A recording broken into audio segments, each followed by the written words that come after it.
Yes, yes, yes, Vijay, I can see. Yes, brother. Hi. Hi, Vijay, how are you? I'm good. I'm good. How are you? I'm good, I'm good. Thank you so much यार वेळ दिल्याबद्दल आणि म्हणजे मी तुझे photos आणि सूरजकडनं बऱ्याच गोष्टी ऐकलेल्या तुझ्याबद्दल. पण आज या हा. या माध्यमातून आपण भेटतोय. मला ॲक्चुअली भेटायचं होतंच यापूर्वी पण. पण काही कारणास्तव मला भेटता नाही आलं. म्हणजे ऑफकोर्स सूरज होता मध्ये, कारण सूरजनी मला सजेस्ट केलेलं, की आपण एकदा भेटूयात विजयला. पण ठीक म्हणजे त्यावेळेस नाही भेटता आलं, पण आता आपण भेटतो आणि आज आपलं माध्यम पण हे असं आहे की आपण सगळे फोटोग्राफर्स आणि सगळे व्हिज्युअल आर्टिस्ट आणि सगळे एडिटर्स म्हणजे फक्त आणि फक्त विजयला भेटायला आलो इथे. सो परत एकदा परत एकदा थँक्यू सो मच शूट सिक्रेट्सला शूट सिक्रेट्स मध्ये आल्याबद्दल. माझा पण हा पहिला प्रयत्न आहे, कारण मी इतके वर्षापासून फोटोग्राफी करतोय. तर मला कुठेतरी वाटत होतं की एक प्लॅटफॉर्म असावा की जिथे इंडस्ट्री रिलेटेड काही गोष्टी म्हणजे जी नवीन मुलं आहेत आता बडिंग फोटोग्राफर्सला बऱ्याच गोष्टी नेटवर मिळतात, पण त्या तेवढ्या सेफ नसतात किंवा पटकन जसं आपण त्या फेजमधनं गेलोय, तर ही मुलं पण नवीन जेव्हा एखाद्या फोटोग्राफरकडे जातात किंवा एखाद्या ऍड एजन्सीला भेटतात, तर त्यांना तेवढा प्रॉपर अप्रोच मिळत नाही बिझनेसमध्ये. आणि आपण ज्या काही गोष्टी केलेल्या आहेत किंवा आपण ज्या यातनं गेलेलो आहे इतक्या वर्षातनं, सो कुठेतरी तो एक आपली कम्युनिटी वाचवण्यासाठी आपण तो म्हणजे माझा एक तो हेतू होता की एक फोटोग्राफर कम्युनिटी ही मोठी आणि पूर्वीसारखं राहिलं नाहीये. आता तुला पण माहिती असेल की पूर्वी थोडं सॅच्युरेशन होतं आपल्या फील्डमध्ये, पण आता ते राहिलेलं नाहीये बिकॉज ऑफ इंटरनेट आणि बाकीच्या मीडियममुळे. सो मला पहिल्यापासून इच्छा अशी होती की नाही, आपण एकदा असा एक प्लॅटफॉर्म तयार करू की जिथे सगळे क्रिएटिव्ह ब्रेन्स भेटतील, सगळे बिहाइंड द सीन्स जे कलाकार आहेत ते भेटतील आणि नवीन फोटोग्राफर्सला मार्गदर्शन देतील. सो काल तर तू होतास, त्याबद्दल पण धन्यवाद. तू ऑनलाईन होतास तिथे. परवापासून आम्ही जे चालू केलं सेशन, त्यात इंडस्ट्रीचे जे चांगले चांगले फोटोग्राफर्स आहेत, म्हणजे तुझ्यासारखे जे फोटोग्राफर्स आहेत, त्यांना त्यांचे टॉक्स आम्ही घेतोय इथे. इथे युजली आम्ही कॅमेरा सेटिंग आणि ह्याबद्दल बोलत नाही. वी शेअर फोटोग्राफर्स एक्सपिरियन्स किंवा त्याचा जो एक प्रवास आहे तो इथे दाखवण्याचा माझा प्रयत्न असतो.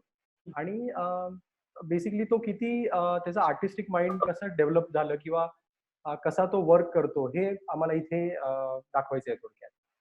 सो मला वाटतं आपण ऑलरेडी आता 30-32 जण जमले आहोत. तर तू म्हणत असशील तर आपण सुरुवात करूया.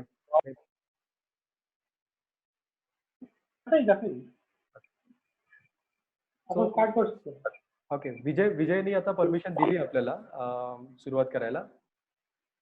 मी 2 जणांचं काम फार बघत आलोय, म्हणजे ओव्हर द इयर्स. जसं फॅशन मला थोडंसं डोक्यात बसलं, म्हणजे मी फॅशन लाईन मध्ये गेलेलो, पण मी बॅकआउट झालो कारण मला फॅशन मध्ये जायचं नव्हतं. म्हणजे तो स्टेज मला थोडासा क्रिटिकल वाटला त्यावेळेस.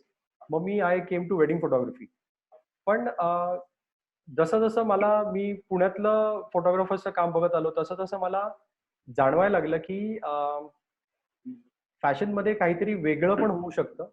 आणि जे जे विजयच्या फोटोज मधनं मला दिसून आलं, म्हणजे not only photography but same time आपलं फोटोशॉपचा मास्टरी किंवा काय म्हणू शकतो आपण त्याला, एक जो एक आर्टचा इम्पॅक्ट जो दिसतो प्रत्येक फ्रेम मध्ये किंवा प्रत्येक फोटोमध्ये, हे कमालीची गोष्ट आहे तिथे. म्हणजे मी सूरजला पण मागे एकदा बोललेलो की मी त्या फोटोकडे अट्रॅक्ट झालो आणि काही काही शॉट्स असे होते, म्हणजे काही काही कॅम्पेन्स तू केलेले आम्ही बघितलेले आहेत, पुण्यातले जे मोठमोठे ज्वेलर्स आहेत त्यांचे.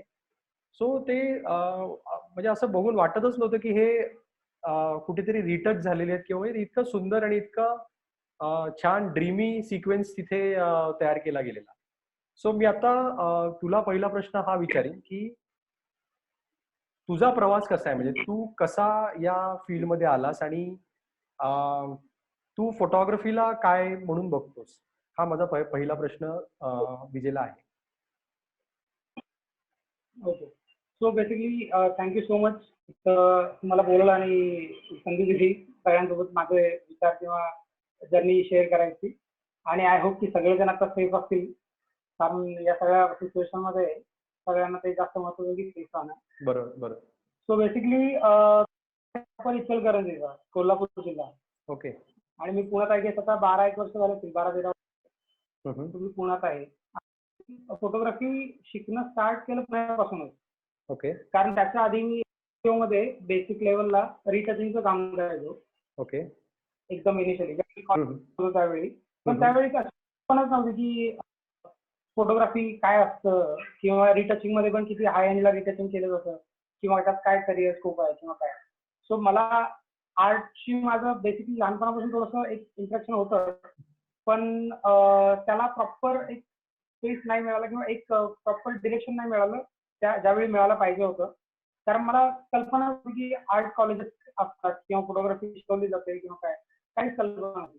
आणि इव्हन फोटोग्राफी माझी ऍक्च्युली मी थोडंसं फिल्मी आहे त्याला एक टच. कारण मी ज्यावेळी कॉलेज करत होतो आणि मी ज्यावेळी एडिटिंगचं जॉब करत होतो त्यावेळी मला असं झालं होतं की यामध्ये कदाचित तेवढं करिअर नाहीये किंवा तेवढं मी काही करू शकेल असं वाटत नव्हतं. कारण त्या गावामध्ये एक लिमिटेशन होतं प्रत्येक गोष्टीला. बरोबर. आपल्या फील्डमध्ये. कारण तिथं ऍडव्हर्टायझिंग हा काही संबंधच नाही, अजूनही नाहीये. कारण आज पण बघशील ना तिथे खूप बेसिक लेवलला कामं चालतात. काही मुलं आहेत ज्या करतायत प्रयत्न, पण वेळ लागेल त्यालाही. नाहीये. सो त्यावेळी मी पाहिला ज्यावेळी खूप कन्फ्युज होतो की काय करूया करिअर आणि कसं करूया. ज्यावेळी मी जस्ट फॅशन मूवी आला होता तो मी पाहिला. कळलं की यार हे काहीतरी इंटरेस्टिंग करिअर वाटतंय, काय हरकत नाहीये शिकायला. सो मी तिथून मग पुण्यात आलो, काही मित्रांना भेटलो माझ्या जे आर्ट कॉलेजला होते. सो त्यांना मग मी विचारलं त्यांना की काय करू शकतो, कसं शिकू शकतो. सो त्यांनी मला बेसिकली सगळ्यात आधी तर हे सांगितलं की तू कुणाला तर असिस्ट कर. बरोबर. सो मी म्हटलं मी गावी गेलो तर थोडंसं सेल्फ स्टडी बेसिक स्टार्ट केला, जेवढं मला पॉसिबल होतं तेवढं, की कॅमेरा बेसिक काय असतो तो शिकूया. आणि मग काही काळ गेल्यानंतर मग मी आलो पुण्याला. मग मी एका इकडे फोटोग्राफरकडे असिस्टंट म्हणून जॉईन केलं. पण त्यावेळी पण अजून असं काही पुण्यात डेव्हलपमेंट नव्हती एज्युकेशनल वाईज. कारण त्यावेळी पण फक्त फर्ग्युसन कॉलेज आणि एखाद दुसऱ्या छोट्या मोठ्या इन्स्टिट्यूट होत्या. तर खूप काही हाय एंड. सो त्यावेळी मग मी असिस्ट करायला लागलो. मग 8-9 महिने वगैरे मी केलं असेल असिस्ट. त्यावेळी बेसिक नॉलेज थोडंसं कळलं की ओके काय असतं फॅशन. कारण पहिल्याच दिवशी मी शूटला गेलो आणि एका मॅगझिनचं शूट होतं. तिथं मी एकदम ब्लँक होतो की काय चाललंय मला हेच कळत नव्हतं.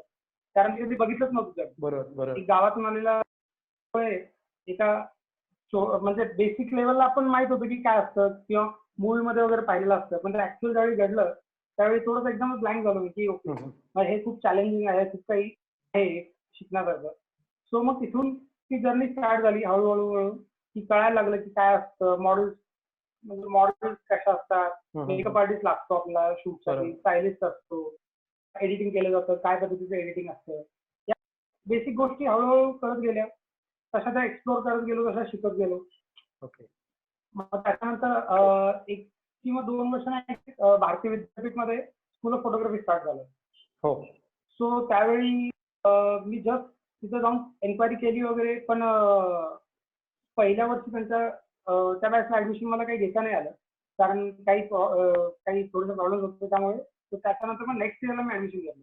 सो पण तो एक मधला जो पिरियड होता तो पण बेसिक डेव्हलपमेंट स्वतःहून शिकणं किंवा मग एडिटिंग काहीतरी करणं किंवा जे काही रिसोर्सेस आपल्याकडे आहेत बेसिक लेवलला ते यूज करून शकतो आणि किती डेव्हलप करू शकतो. पण त्यात पण एक लिमिटेशन असतं. जेव्हा तुम्ही स्वतःहून शिकत असता त्यावेळी तुम्हाला जेवढं शकेल तेवढंच तुम्ही करत असता. त्याच्या पलीकडे तुम्हाला बघता नाही येत. सो ज्यावेळी मी कॉलेजला ऍडमिशन, ज्यावेळी मग बेसिक फोटोग्राफी पासून ते हिस्ट्री आणि आर्ट आणि या सगळ्या गोष्टी, बाहेरचं जग काय आहे, बाहेरच्या जगात फोटोग्राफी कशी होते किंवा किती मोठी इंडस्ट्री आहे, ह्या सगळ्या गोष्टी ज्यावेळी कळायला लागल्या त्यावेळी जाणवलं की अरे यार आपण किती छोटा विचार करत होतो आणि हे जग किती मोठं आहे. म्हणजे एक कॅम्पेन इतक्या मोठ्या लेवलला होता की ज्याच्यामध्ये इथला मूवी पण म्हणजे इथल्या मूवीपेक्षा बजेटपेक्षा जास्त फोटोग्राफीचं बजेट असतं बरोबर एका बरोबर दिवशीचं. बरोबर. तो लक्षात आल्यानंतर आपल्याला जाणवतं की आपल्याला अजून किती शिकायचं आहे. सो तसं मग त्याच्यामुळे खूप फरक पडला ऍक्च्युली. तिथं ओके काही खूप चांगले टीचर्स भेटले ज्यांनी मला खूप चांगलं शिकवलं किंवा काय. ओके त्याच्यानंतर मग तिथेही ऍक्च्युली माझे काही खटके उडाले फॅकल्टी सोबत आणि माझे. ओके ओके त्यामुळे ओके मी मध्येच कॉलेज सोडून दिलं. ओके. पण असं वाटतं की तितकं पण मी शिकलो ते खूप असं होतं. हम्म. त्याच्यानंतर मग मी स्टुडिओ स्टार्ट केला पुण्यामध्ये. विजय विजय तर मग काही कमर्शियल कामं तर सुरूच होती आधीपासून पण आणि ती कंटिन्यू सुरूच होती. तुला आवाज विजय येतोय का? हा नाही येतोय मला आवाज. इथे हा एक बोल बोल. एक स्टुडंटचा मला रिप्लाय हे आलाय, आता मेसेज आलाय की if we do this in Hindi और एक कॉमन लँग्वेज जर काही असेल तरी चालेल. सो आता मी ऍक्च्युली स्टार्ट केलं मराठीमध्ये विचारायला, पण इथे एक स्टुडंट आहे की तो मराठी त्याला समजत नाहीये. सो आपण हिंदीमध्ये बोलूयात म्हणजे जेणेकरून त्याला पण समजेल, कारण त्याला ती मराठी लँग्वेज थोडीशी कळत नाहीये तिथे. So if you are comfortable just tell me की आहे, नाही तर मग मी आय लास्ट हिम टू. ठीक. सो देन लाइक मैंने फिर पुणे में स्टूडियो स्टार्ट किया था. I started working for commercial brands and advertising campaigns and all. फिर उसके बाद एक्चुअली आई डिसाइडेड कि और थोड़ा एक्सप्लोर करना चाहिए. Then I went to Bombay. फिर मुंबई में जाके काफी कुछ सीखा, काफी कुछ देखा. और मतलब पुणे में और मुंबई में वो डिफरेंस है कि लाइक इंडस्ट्री वाइज आप स्केल वाइज देखोगे तो वहाँ पे जो स्केल पे काम होता है इट्स लाइक ह्यूज. और आपको वो एक्सपीरियंस जब आता है तो आप कोई भी जगह पे जाके काम कर सकते हो. बिल्कुल बिल्कुल. So it's very important. आप राइट प्लेस में होना जरूरी है आपको right time pay. I understand. Yes. या so and then I started teaching also. I joined Udaan School in Mumbai as a faculty. Then, I started teaching in Bharati Vidyapeeth also. Okay. And now I am doing commercial work. जो आप देख सकते हो. Right, right. Me. Okay. So I think Hindi is fine now. Hindi is okay. Some people are asking for Marathi असू दे असं म्हणतायत, पण नाही, आपल्याला सगळ्यांचाच विचार करावा लागेल. सो आपण हिंदीमध्येच कंटिन्यू करूया. So Vijay, how do you educate yourself to take better pictures? Like प्रत्येक वेळेस आप हर टाइम आप देखते हो कि आप हर टाइम मैं आपके पिक्चर्स देखता हूँ वो 2 लेवल ऊपर होते हैं. So how do you actually educate your self? अभी क्या है, फोटोग्राफी फील्ड मुझे लगता है ना कि it's very challenging. You have to upgrade yourself each and every time. आप जो भी नया काम कर रहे हो आपको ये देखना होता है कि आप कुछ नया कर रहे हो, कुछ अलग कर रहे हो. तो इसके लिए जो प्रोसेस होता है कि आपको इमीडिएटली वो नहीं होगा हर टाइम. ओके. कि आप कुछ बस सोचो और हो जाएगा, ऐसा नहीं है. ओके. तो आपको हर बार कुछ नया सीखना पड़ेगा. या आप जस्ट सीखने के लिए आप ओपन करो खुद को कि आप कहीं से भी और कुछ भी सीख सकते हो. तो आप अगर मूवीज देख रहे हो तो वहां पे भी काफी इंटरेस्टिंग आइडियाज आपको मिलेंगे जो शूट के टाइम पे यूज कर सकते हो. लाइटिंग कैसे होती है, बिकॉज मेरा मेजर जो पार्ट है स्टडी का वो मूवीज के थ्रू भी होता है. ओके. क्योंकि आपको वहां पे इतना ब्यूटीफुली क्राफ्टमैनशिप देखने को मिलता है कि आप उसको देख सकते हो कि सेट डिजाइनिंग कैसा होता है, लाइटिंग कैसे करते हैं, या फिर स्टाइलिंग कैसे होता है. और उसके अलावा भी आप फिर बहुत सारे फोटोग्राफर्स हैं जो मतलब कुछ नए लड़के भी हैं जो काफी अच्छा काम करते हैं. तो आप जस्ट उनको भी देख के आप काफी चीज़ सीख सकते हो. तो ऐसा नहीं है कि आपको बस बड़े फोटोग्राफर को ही फॉलो करना होगा या आप बुक्स में ही पढ़ पाओगे या आप कॉलेज में जाके ही पढ़ पाओगे. आपको बस एक डायरेक्शन अच्छा मिलेगा ना तो आप कहीं पे भी सीख सकते हो. ओके. ओके. तो कि आपको मतलब आप सीखने के जोन में रहो हर टाइम. ओके. सो गाइज, यहाँ पे विजय सेइंग कि to learn more you have to practise more. और जितना आप प्रैक्टिस करोगे, जितना आप दूसरों का काम देखोगे, अच्छे आर्टिस्ट का काम देखोगे अलग अलग, तो आप खुद को अपग्रेड कर सकते हो. That's a good thought. जितना मैं भी यही मानता हूँ, जैसे मैं वेडिंग शूट करता हूँ तो वेडिंग में भी यही चीज़ है कि जो भी इंटरनेशनल फोटोग्राफर्स है उनके मैं मोस्टली काम फॉलो कर रहा हूँ अभी. तो दैट्स अ बेटर सजेशन आप दे रहे हो यहाँ पे. सो अभी सिंस जरूरी है कि आप मतलब. या टेल मी. हेलो. हाँ, यस टेल मी. या तो मैं बोल रहा हूँ कि और है कि आप अगर बिगिनर हो या आपने जो स्टार्ट किया है तो इट्स वेरी इंपॉर्टेंट कि आप कंटिन्यूसली शूट करो. ओके. क्योंकि आप जितना शूट करोगे उतना आप डेवलप करते जाओगे स्किल्स को अपने. Okay, no matter you fail at time, but you shoot a lot. Absolutely. Right. Okay. Uh, Yesterday we were talking. हम लोग one second. There is a message. बरेच ऑनलाईन लेक्चर हिंदी किंवा इंग्लिशमध्ये असतात. मराठीत असेल तर उत्तम. विजय, इथे सगळे मराठीतच म्हणतायत आता. Okay. Divya, people are asking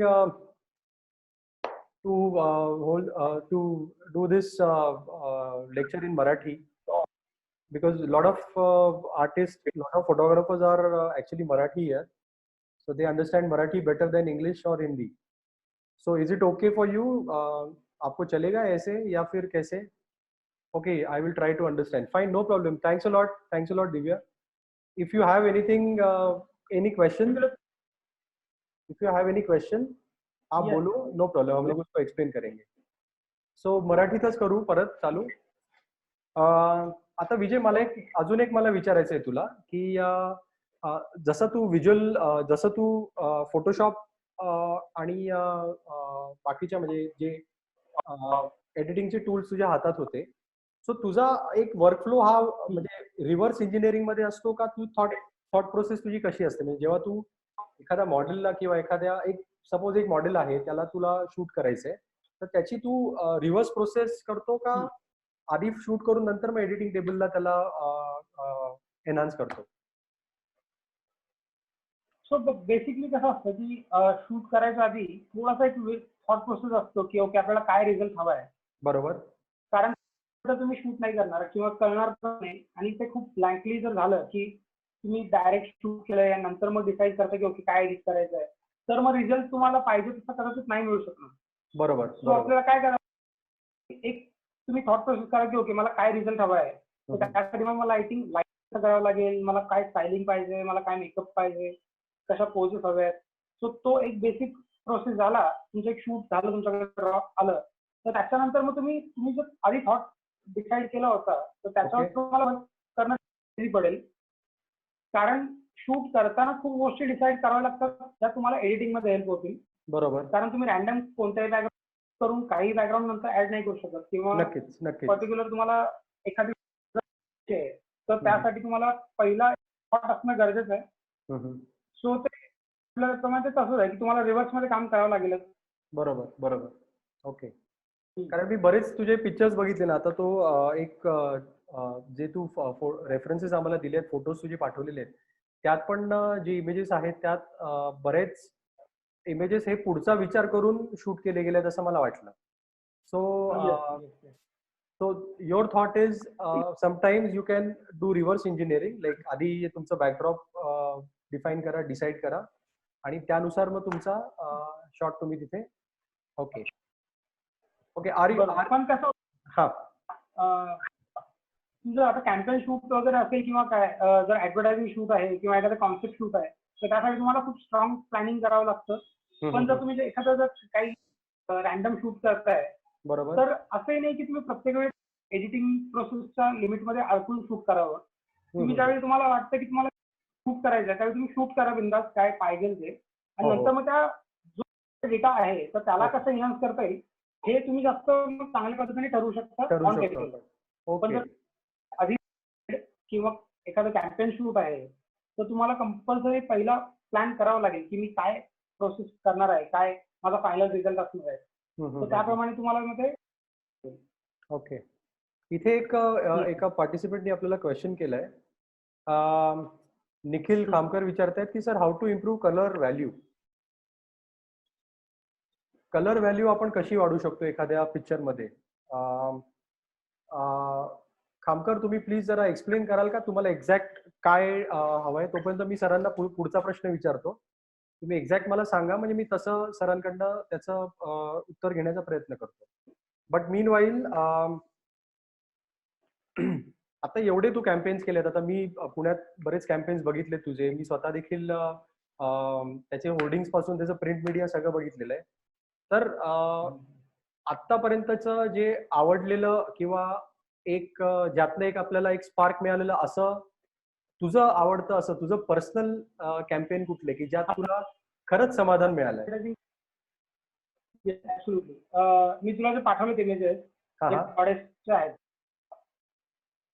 so that is like की माझ्यासाठी एक तो माइलस्टोन होता आणि तो आजही मला खूप छान वाटतं काम, कारण it was like very challenging ते करणंही. आणि त्याचा जो आता फायनल रिझल्ट ज्यावेळी बघतो आत्ताही, त्यावेळी अजूनही मला असं वाटतं की ओके की मी काहीतरी छान काम केलंय.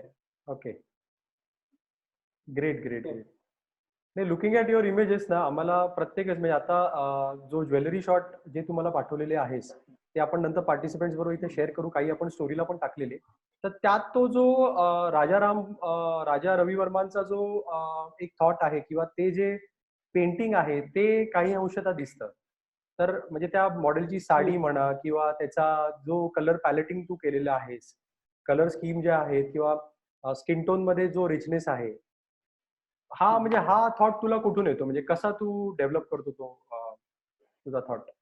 आता पर्टिक्युलर कॅम्पेन बद्दल जर बोलायचं झालं तर त्या कॅम्पेन साठी एजन्सीने मला जे रेफरन्सिंग केलं होतं, जे रेफरन्स दिले होते, त्याच्यामध्ये पेंटिंगचे रेफरन्स हे नव्हते की जो आता टच आहे राजा रवी वर्माच्या पेंटिंग, तर ते ऍक्च्युली त्याला दिले होते काही चायनीज पेंटिंगचे स्केचेस दिले होते त्यांनी. Okay okay. तो त्याच्यामध्ये ते काहीच नव्हतं. सो मी तेच बोलत होतो त्या कॅम्पेन बद्दल की त्यांनी मला जे दिले होते ते बेसिक स्केचेस दिले होते.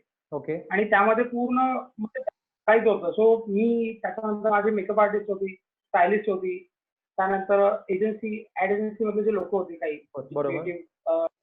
होते. सो आम्ही मग ती बेसिक थॉट प्रोसेस डेव्हलप करायला स्टार्ट केली की ओके मग काय कलर असले पाहिजेत, मग कसे कॉस्ट्युम्स असले पाहिजेत, मग ते कॉस्ट्युम्स डिझाईन केले आम्ही पूर्ण. ओके. त्यानंतर मग मेकअप कसा, त्यासाठी काही रेफरन्सिंग केलं गेलं. सो मग ती एक थॉट फक्त जे बेसिक थॉट होती तर त्याला डेव्हलप करत करत करत एक रॉ मटेरियल आम्हाला जे मिळालं ते खूप सुंदर होतं की त्यामध्ये कलरचा पूर्ण केला होता. त्यानंतर मग लुक कसा हवाय, कारण ती गॉडेस वाटली पाहिजे. ते असं नाही वाटलं पाहिजे की जर कोणालाही बसवलंय आणि ते देवीचा अवतार द्यायचा प्रयत्न केलाय, तो नाही. आणि ती एकच मॉडेल होती जिला 3 वेगवेगळे लुक द्यायचं होतं, पण प्रत्येक लुक मध्ये ती कॅरेक्टर मध्ये दिसली पाहिजे. त्या म्हणजे जर ती लक्ष्मी दिसेल आणि जर दुर्गा आहे तर ती कशी दिसेल. सो तिच्या एक्सप्रेशन मधून कसं आपल्याला काढता येईल ते तिला डायरेक्ट केलं की आपल्याला काय फील हवंय, काय एनर्जी हवी कोणत्या शॉटसाठी. सो ते त्याच्यानंतर शूट करताना कसं करायचंय आणि त्याच्यानंतर एडिट करताना किती डेव्हलप करायचंय त्या गोष्टी होत्या. ऍक्च्युअली तुझ्याशी शेअर करायला पाहिजे होते काय शूटचा रॉ इमेजेस, आता माझ्याकडे नाहीये, पण मला कधी चान्स मिळाला तर मी दाखवेल. सो त्याच्यामध्ये असं होतं की बेसिक आम्ही शूट केलं होतं आणि मग नंतर जे अख्खं बॅकग्राऊंड आहे किंवा फोरग्राऊंड साठी काही एलिमेंट्स होते ते सगळे फोटोशॉप मध्ये जनरेट केले होते. Okay okay. सो मग पूर्ण त्या आणि ऍटलिस्ट एका इमेज साठी आम्ही कमीत कमी 2 ते 3 दिवस कंटिन्युअसली 7 ते 8 तास आम्ही एडिट करत होतो. ओके. सो तो इतका टाइम पिरियड आम्ही त्यासाठी स्पेंड केला होता जेणेकरून तो फायनल रिझल्ट त्या पेंटिंग सारखा मिळेल. Great great. कारण ते कम्प्लीट आणि असं होतं की ते मी कधी केलं काम, त्यामुळं कम्प्लीट नवीन होतं ते. फायनल रिझल्ट येईल. ओके.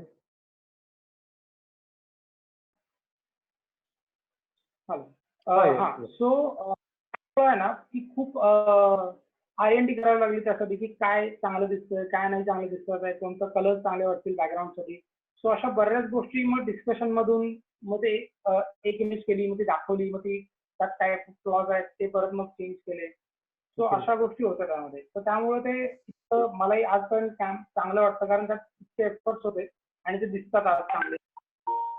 Great great. कारण ते मी जेव्हा बघितलं फर्स्ट टाइम जेव्हा मी बघितलं तेव्हा तो जसं तू मला म्हटलास की एक चायनीज, कारण त्या लोकांचे फोटोज हे थोडेसे ड्रीमी आणि थोडेसे फॅन्टसी वाले असतात, म्हणजे असे फॅन्टसी शॉट्स आपल्याला वाटतात ते. तो एक्झॅक्टली मला तोच थॉट आला आणि म्हणजे मी सर्च केला त्यावर की अरे हे शूट कोणी केलंय. फर्स्टली आय थॉट की कुठल्या तरी दिल्लीच्या किंवा मुंबईच्या फोटोग्राफरनी केलंय. पण लेटर मला काही सोर्सेस कडनं कळलं की ते एक विजय पवार नावाने एक फोटोग्राफर आहे की जो या टाईपचं काम करतोय पुण्यात. आणि then I started following you. म्हणजे मला जो एडिटिंगचा जो पार्ट आहे, म्हणजे मी परवा पण म्हटलं सचिन आणि तुमचं जे दोघांचं एडिटिंग स्टाईल आहे, तो रिटचिंग पार्ट जो आहे हे एकदम भन्नाट आहे. म्हणजे मी काही काही औषधं आम्ही ते एडिटिंग आमच्या वेडिंग मध्ये पण आणतो, वेडिंग मध्ये पण आम्ही तो देण्याचा प्रयत्न करतो. पण the way you do it, it is definitely different. आणि तो थोडासा चॅलेंजिंग आहे प्रत्येकाला. म्हणजे आता इथे आपल्याकडे जे पार्टिसिपंट्स आहेत त्यांनी हा विचार करणं जरुरी आहे आता की तुमचा पिक्चर, तुमचा फोटो एनहान्स होण्यासाठी तुम्हाला बॅकएंड पण तेवढीच मेहनत घेणं गरजेचं आहे. जे विजयनी आता तुम्हाला एक छोट्या एक्झाम्पल मधनं सांगितलं की बॅकग्राऊंडला पण त्यांनी बऱ्यापैकी मॉडिफाय केलंय, बॅकग्राऊंड पण त्यांनी तसे बनवले. त्यामुळे एखादं कॅम्पेन, ड्रीम कॅम्पेन करण्यासाठी या सगळ्या गोष्टी आपल्याला कराव्या लागतील. आपल्याकडे एक क्वेश्चन आलाय विजय, इथे ओके, इथे भूषण देशमुख विचारतोय. हाय भूषण, कसा आहेस? How ad agency approach him or he approach ad agency to work, please ask also edit process. Okay, he do it. Okay, edit process मी विचारणारच आहे त्यांना. पण मी मागच्या ह्याच्यासाठी विचारू शकतो. याच ह्याच्यातला एक प्रश्न होता, म्हणजे याच रिलेटेड त्यांनी एक प्रश्न विचारले की ऍड एजन्सीनी तुला अप्रोच कसं केलं त्या पर्टिक्युलर ह्याच्यासाठी, म्हणजे ते जे कॅम्पेन तू केलंस सोनं अलंकारचं, तर त्यात एजन्सीनी अप्रोच कसं केलं, एजन्सीचा काय थॉट होता तुला अप्रोच करण्याचा? असं आता बघ, मी त्या सॉरी या टेल मी क्लिअर. ऍक्च्युली काय आहे की मी आता त्या एजन्सी सोबत त्याच्या आधी पण काही शूट केले होते. तो एक चांगला कम्फर्ट झोन होता त्या एजन्सी सोबत माझा, तिथल्या लोकांसोबत. तो ज्यावेळी हे शूट करायचं असं अप्रोच केलं, सो त्यावेळी असं होतं त्यांना की आपल्याला एक बेसिकली टेम्पल कलेक्शन जुळली होती आणि त्यांना करायचं आहे. आणि थॉट जो होता बेसिक खूप रॉ होता त्यांच्याकडे पण. त्यांच्याकडे पण असं काही फायनल आपल्याला असं हवं आहे किंवा सेम या कॅम्पेन सारखं शूट करायचं किंवा असं काहीच नव्हतं. सो चांगले मित्र आहेत माझे, तर ते आर्ट डिरेक्टर होते. तर त्यांनी मला बोलवलं आणि सांगितलं की ज्वेलरीसाठी शूट करायचंय, पण त्याच्याकडे आपल्याकडे काही कॉन्सेप्ट जास्त स्ट्रॉंग नाही आहेत दाखवायला. पण बेसिक आपल्याला हा थॉट आहे की आपल्याला गॉडेस आणि गॉडेस शूट करायचंय आणि प्लस त्याला एक पेंटिंगचा टच आला पाहिजे. ओके, सो मी असं ते एक्सप्लेन की बेसिकली मग त्या एक टीम सारखं काम असतं की मग माझ्या आउटपुट मी त्यामध्ये दिले की मग मला काय वाटतंय, माझ्या काय कॉन्सेप्ट क्लिअर होतं त्या तुमच्या थॉट मधून. सो मला हे असं करायला आवडेल, कारण मग जो त्यांनी बेसिक जो दिला होता एक रेफरन्स, सो त्याच्याशी मग ते आणि जर कॅम्पेन तू ऍक्च्युअल बघशील तर ते खूप जमीन आसमानचा फरक आहे. बरोबर. पण मी त्यांना कन्व्हिन्स करत गेलो की हे जास्त बेटर वाटतंय, हे जास्त चांगलं आहे, आणि ते त्यांना आवडत गेलं. सो त्यातून एक फायनल रिझल्ट आला, तो सगळ्यांसाठी चांगला होता. सो असं आहे की तुम्हाला बघ, एजन्सीमध्ये असं असतं की बऱ्याच एजन्सीमध्ये त्यांचा पॉईंट ऑफ व्ह्यू स्ट्रॉंग पण असतो की आम्हाला एक्झॅक्ट असं पाहिजे आणि तुम्ही हेच करून घ्यायचंय. पण बऱ्याच ठिकाणी लोक फ्लेक्सिबल की ओके, तू तुझे इनपुट की तुला काय हवं आहे, तू काय करू शकतोस, की आमचा हा बेसिक थॉट आहे. कारण प्रत्येकाला कसं रे नवीन चांगलं काम करायचंय, वेगळं काहीतरी दाखवायचंय. सो तुम्ही जर तेवढे स्ट्रॉंगली जर त्यांना सांगू शकत असाल आणि ते एक्झिक्यूट करू शकत असाल, तर तुम्ही ते चान्स घेतले, जेणेकरून तुमची पण स्किल दिसते. करेक्ट. कारण आज एजन्सी बरेच फोटोग्राफर्स असतात किंवा आज बरेच एजन्सीज आहेत ज्यांच्याकडे शूट होतात, पण काय होतं एखादं कॅम्पेन बघितलं जातं आणि त्या पद्धतीने आपल्याला पण करायचंय हा थॉट असतो त्यांचा आणि आम्हाला असंच करून दे. पण मग त्यामध्ये तुमचा काहीतरी वेगळेपणा, तुमचा एक वेगळा टच आला पाहिजे त्या कामासाठी. नक्कीच. त्यासाठी तुम्ही थोडंसं ओव्हरकम करणं गरजेचं आहे की ओके, हे मला जास्त बेटर वाटतंय, एक प्रयत्न करून बघूया. ओके. सो भूषण, इकडे आय थिंक विजयला हेच सांगायचं आहे जास्तीत जास्त, की तुमचा पोर्टफोलिओ पहिल्यांदा स्ट्रॉंग ठेवा. पोर्टफोलिओ जेव्हा स्ट्रॉंग असेल तेव्हा तुम्हाला एजन्सी अप्रोच करेल. पहिली गोष्ट म्हणजे तुमचं काम, मगाशी तो म्हटलाच की तुम्ही जेवढं जास्तीत जास्त काम कराल तेवढं जास्तीत जास्त तुम्हाला ऑपॉर्च्युनिटीज आहेत. त्यामुळे प्रत्येक सेगमेंटमध्ये तुम्हाला म्हणजे जर फाईन आर्ट काही करत असाल किंवा फॅशनमध्ये हाय फॅशन करत असाल किंवा बेसिक कॅटलॉग शूट जरी असेल तरी तुम्हाला तो एक पोर्टफोलिओ बिल्टअप करणं गरजेचं आहे. आणि मग फायनली जेव्हा एजन्सीकडे या पद्धतीचं कुठलं काम असेल तर एजन्सी डेफिनेटली तुम्हाला पिक करेल. आणि अजून एक त्यांनी एक सिक्रेट फॅक्टर आता सांगितलेला आहे ह्याच्यात, तो म्हणजे सॉरी सॉरी विजय, या टेल मी. तो मी म्हणतोय की जर तुम्हाला एजन्सीमधून काम मिळवायचं असेल आणि त्या हिशोबाने जर त्याने विचारलं असेल तर यासाठी एक महत्वाचं काय आहे की तुम्हाला एक तर चांगला पोर्टफोलिओ बिल्डअप करणं गरजेचं आहे. करेक्ट तुम्ही करेक्ट. एक्स्ट्राऑर्डिनरी काम करून जर दाखवलं, लोकांनी ते कुठेतरी तुम्हाला रिकग्नाइज करणं गरजेचं आहे की ओके हा तुमचं काम चांगलं आहे. सुरुवातीला तर तुम्हाला जाऊन काम दाखवावं लागेल तुमचं. बऱ्याच वेळा लोकांना की लोक तुम्हाला भेटणार पण नाही सुरुवातीला, पण बरोबर ज्यावेळी तुम्ही काम आवडायला लागेल त्यांना, बरोबर. तेव्हा ऑटोमॅटिकली छोटी कामं स्टार्ट जरी झाली ना तर त्याच्यातून तुम्ही मग एक चांगलं तुमचं एक तुमच्या आयडेंटिटी जर दाखवून दिली की ओके मी या पद्धतीचं काम करतो आणि ही माझी कामाची स्टाईल आहे. सो त्याच्यातून काही एजन्सी असतात तर पर्टिक्युलर फोटोग्राफर साठी बघत असतात बाहेर. बरोबर. एखादं माझं काम करणारं कोणी असेल तर तुम्हाला ते नक्की चूज करतील आणि त्याच्यातून तुम्हाला काम मिळत जातील असं आहे. Okay okay okay. सो सुरुवातीला तुम्हाला पोर्टफोलिओ करणं जरुरीचं आहे. म्हणजे पोर्टफोलिओ बिल्टअप होणं हा सर्वात महत्वाचा पार्ट आहे, राईट? आणि बऱ्याच वेळा काय होतं, मुलं आजकाल असं विचार करतात की मला काम मिळालं तर मग मी पोर्टफोलिओ बनवेल किंवा माझ्या कामातून पोर्टफोलिओ डेव्हलप होत जाईल. असं नाही होत. सुरुवात तुम्हाला कंपल्सरी तुम्ही स्वतः इन्व्हेस्ट करून तुम्ही पोर्टफोलिओ तुमचा करणं गरजेचं आहे. ओके. सो इथे हा सर्वात मोठा सिक्रेट फॅक्टर इथे विजयनी सांगितलेला आहे की तुमचा पोर्टफोलिओ हा कम्प्लिटली मार्केटच्या नीड्स नीड्स पुरवणारा असायला पाहिजे. तुमचा पोर्टफोलिओ हा पूर्णपणे आर्टिस्टिक असणं जरुरी आहे. नो मॅटर तुम्हाला इन्व्हेस्टमेंट करावी लागली तरी चालेल, पण हे तुमची बेसिकली असेट आहे, जेणेकरून तुम्ही सगळ्या एजन्सीजला म्हणा किंवा आता एक फॅशन फोटोग्राफर हा जास्तीत जास्त एजन्सी बरोबर डील करतो. त्यामुळे एजन्सीची डिमांड काय आहे ही तुम्हाला तिकडे कळू शकते. सो गुड पॉइंट विजय. म्हणजे बरोबर सांगितलं इथे की काय पद्धतीने न्यू कमर्सनी सिच्युएशन हँडल करायला हवी. One sec, I will read out one more question we have.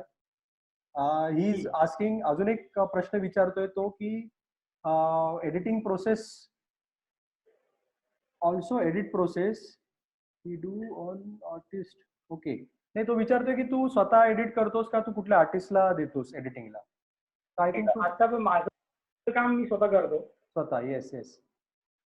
कारण आता काय झालं की मला बऱ्याच वेळा असं होतं ना की मला पर्टिक्युलर एक स्टाईल जी हवी आहे माझ्या कामामध्ये, तर ती मग बाहेरून मी एक्सपेक्ट आणि मग ते तसं काम करून घेणं ते खूप हेक्टिक होऊन जातं. त्याच्यापेक्षा मला असं वाटतं की करू शकतो तर मग मीच करेल. आणि ज्यावेळी मला वाटतं की ओके खूप क्रिएटिव्ह कामाची गरज नाहीये किंवा एक लॉट मध्ये काम करून घ्यायचंय, तर त्यावेळी मी बाहेरनं पण एडिटिंग करून घेतो. पण ते फक्त कमर्शियल असेल आणि त्याच्यामध्ये काही स्किल खूप जास्त नको असेल तेव्हाच मी हे करतो.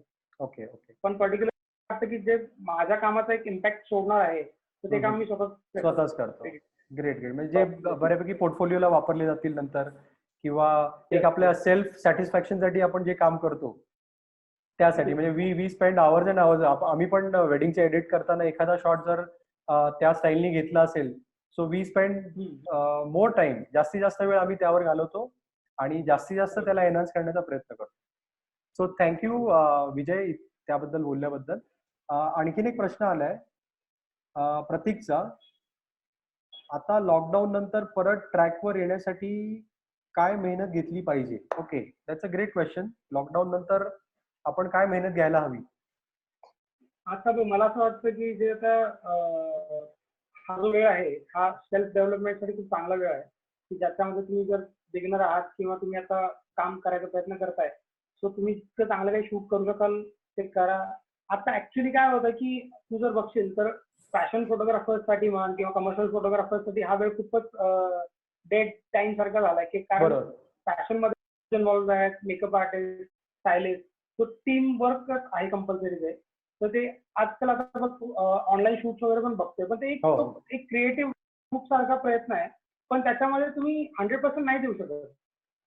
कारण जे तुम्ही ऍक्च्युअल टीम सोबत काम करू शकता ते एखाद्या बरोबर. मॉडेलला सांगणं की तू असं स्टायलिंग कर आणि तू असा मेकअप कर आणि मग एखादा लाइटिंगचा कॉर्नर बघ. नाही, कारण नाही. ज्यावेळी तुम्ही स्पेस मध्ये असता त्यावेळी तुमचा जो विजन आहे तो एखाद्या व्यक्तीला फोनवरनं सांगून नाही तो नाही होणार, नाही होणार. येऊ शकत.